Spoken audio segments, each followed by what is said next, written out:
Goeiemôre.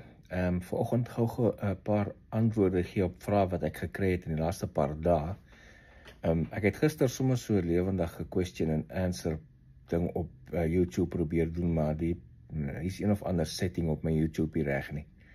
Na die tyd is dit geupload word en is die ding corrupted of so. So ek sal maar elke keer net sommer so 'n video maak, dis die maklikste, en dan op YouTube plaas, en dan op daai selfe YouTube video kan jy vra wat jy nog nie voorheen antwoorde gehad het nie, en dan sal ek vra wat in daai comments is uithaal en 'n video maak met antwoorde vir die volgende keer. Ek sal dit maar so doen, ek dink dit is makliker. En ook het ek dis vir my makliker om vrae te sien, en wanneer ek 'n tydjie het, gou 'n videoklip te maak met antwoorde en op te plaas, as om 'n gesette tyd te hê wat ek vir 'n uur of so oop vraag en antwoord tyd het. Ek is bietjie beperk met dit, en dan ook die groot tydverskil is 7 ure tussen my en Suid-Afrika, so dis moeilik om mense bymekaar te kry vir 'n tyd wat vir almal werk. Vanoggend daar's net so 4 vrae wat ek hoofpunte wat ek wil aanvat en antwoorde vergee. Ek kry nog steeds baie vrae oor die refugee program. Die program loop. Baie mense dink dit het skielik Kamersdag gestop. Dis vals inligting daai. Baie mense het gekom, ja, maar nou dat het Trump en Musk met mekaar onder onsie gehad het, nou gaan die program gestop word. Het absoluut boggerel met Musk te doen nie.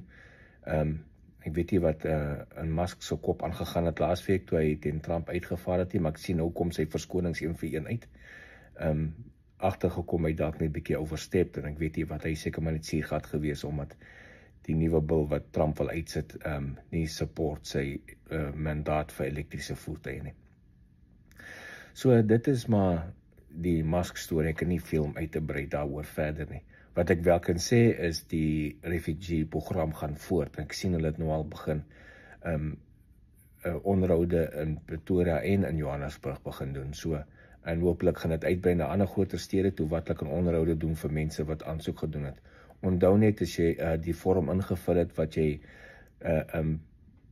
voorgee dat jy belangstel in die program, jy gaan nie onmiddellik van hulle hoor nie, want daar's obviously 'n baie lang lys mense wat gaan aansoek doen, en daar's net 'n handvol mense in die ambassade wat daar moet deurwerk. So wees maar net geduldig.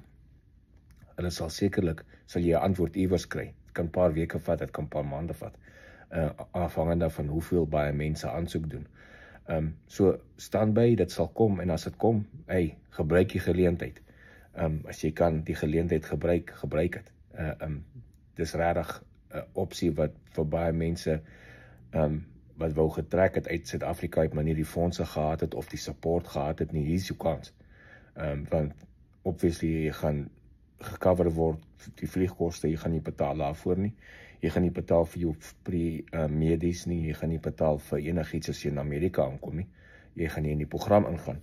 Hulle gaan jou net in 'n paar stede iewers insit, onthou dit, jy gaan iewers in 'n stad wees, jy gaan nie in 'n blerrie FEMA kamp, Kamersdag 'n FEMA kamp, ek weet nie waar die mense aan daai naam kom nie, maar FEMA het nie kampe nie, of in 'n konsentrasiekamp of in 'n tent bly nie, jy gaan in 'n hotel of goedkoop akkommodasie iewers bly, apartments, en hulle gaan onmiddellik vir jou werk soek, en jy gaan werk kry in die omgewing waar jy is, in die dorp waar jy is, en hulle gaan vir jou food stamps gee, en hulle gaan vir jou sorg vir die jaar. Einde van die jaar gaan jy expedited papiere doen vir 'n green card, en dan jy 'n green card, en dan kan jy gaan leef en werk net waar jy wil.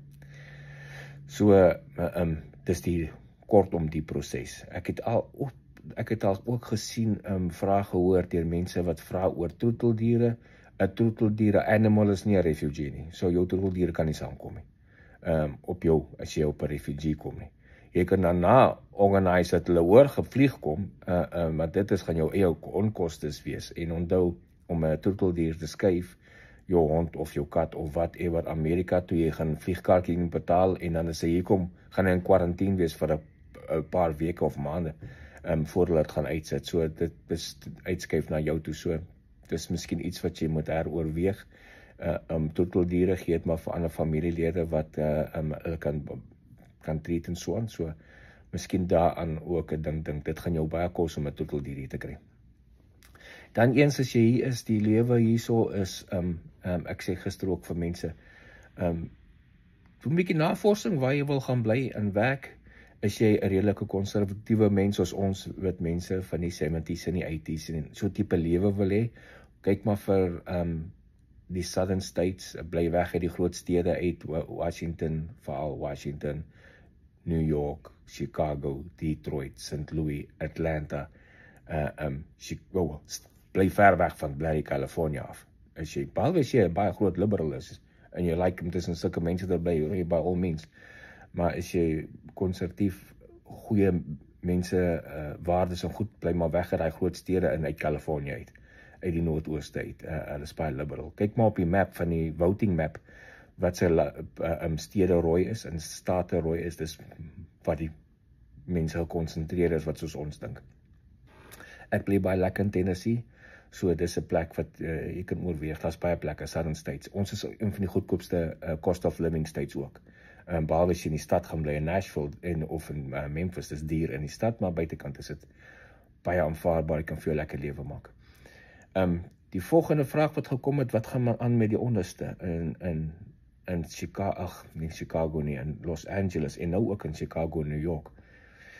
Daai is aangeblaas deur die Democrats, hulle probeer op 'n manier probeer vir Trump ondermyn sy werk wat hy doen deur die illegal immigrants te vang en uit te vat.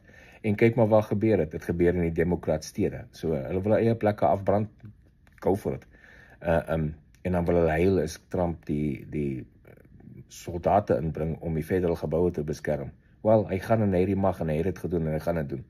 En so, dan moet jy ook onthou, die dam word baie onderheen sy gat uitgedruk deur die media. Die media gaan dit so erg opblaas, dat dit klink asof dit reg oor Amerika gaan en dis nou totale chaos in Amerika. Wel, ek weet nie, ek het niks hier by ons gesien nie, hier is niks in die stad aan die gang nie.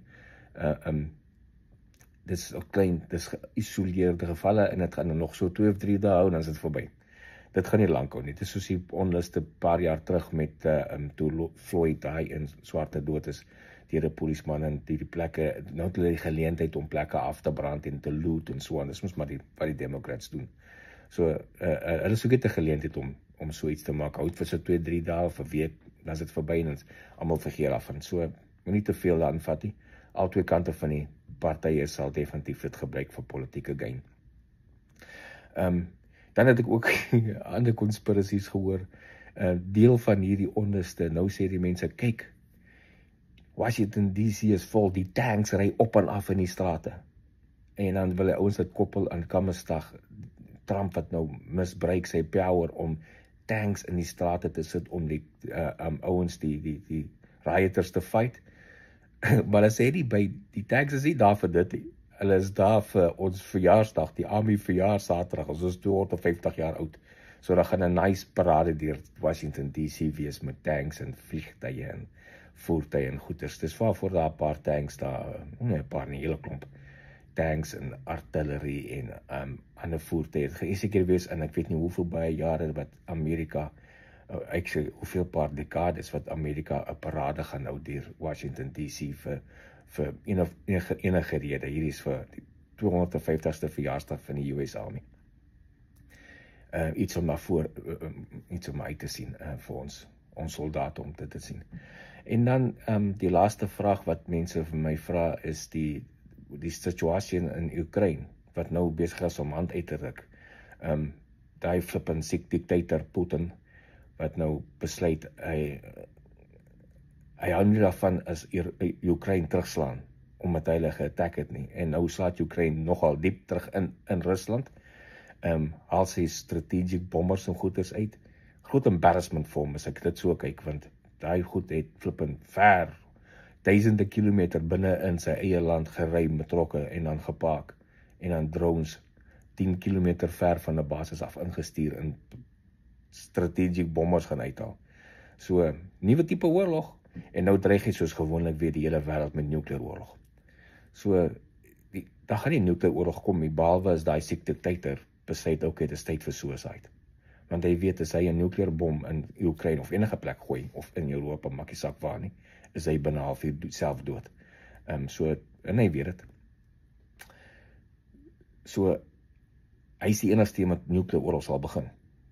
die Weste het geen rede om 'n nukleêre oorlog te begin nie. Ons het regtig geen rede nie. As die Weste moet betrokke raak in Oekraïne, die hele NATO vir Oekraïne moet gaan help. Ons gaan nie nodig om nukleus te gebruik nie. Sy magte is so verswak al in Oekraïne en meeste van sy tanks is al verwoes en alles, dat het gaan binne 5 dae gaan hy homself met nukes moet verdedig, want ons gaan hom net daar uitskuif, so maklik soos dit. En hy gaan nie eens wat gaan nukes moet gebruik, so. En dan gaan dit oral gaan. En dan gaan die wêreld betrokke raak in 'n nukeoorlog en dit gaan die einde van almal wees. Baie mense sê ja, Suid-Afrika gaan die veiligste plek wees as 'n nukeoorlog begin in die noordelike halfrond. Ongelukkig nie.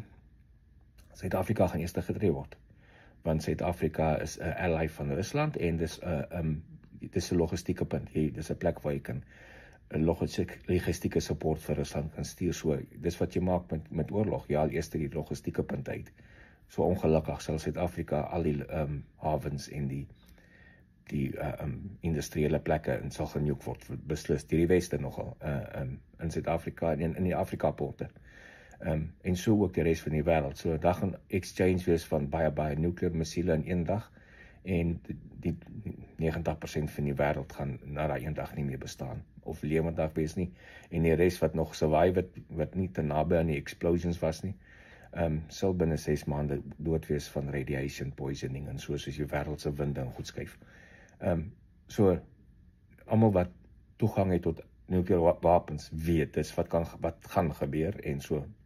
Nie een van hulle sal dit begin nie. Die probleem is nou oor iets wat ek wil byvoeg. Gister sien ek het Trump die non-essential personeel van Kuwait en Irak en Bahrein se ambassades onttrek terug Amerika toe. Nou kom on man, as jy begin jou mense uit ambassades uithaal, dan maak jy reg vir iets. So Iran, wat reg langs daai 3 lande lê, hulle moet begin vir hulle kry, want hulle wil nie hoor nie.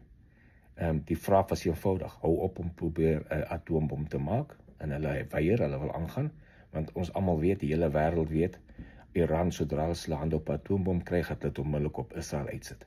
Want dis wat hulle al vir jare en jare sê, en Israel en Amerika gaan dit nie toelaat nie. So, hopelik sien Iran wat nou gebeur, hoe Amerika sy non-essential mense uit ambassades reg om sy land onttrek, en kom agter, Amerika is ernstig. So, ek hoop hulle sal hulle planne stop om nuclear bomme te probeer bou, want hulle gaan net hulle gate sien. Ongelukkig is dit so vir hulle.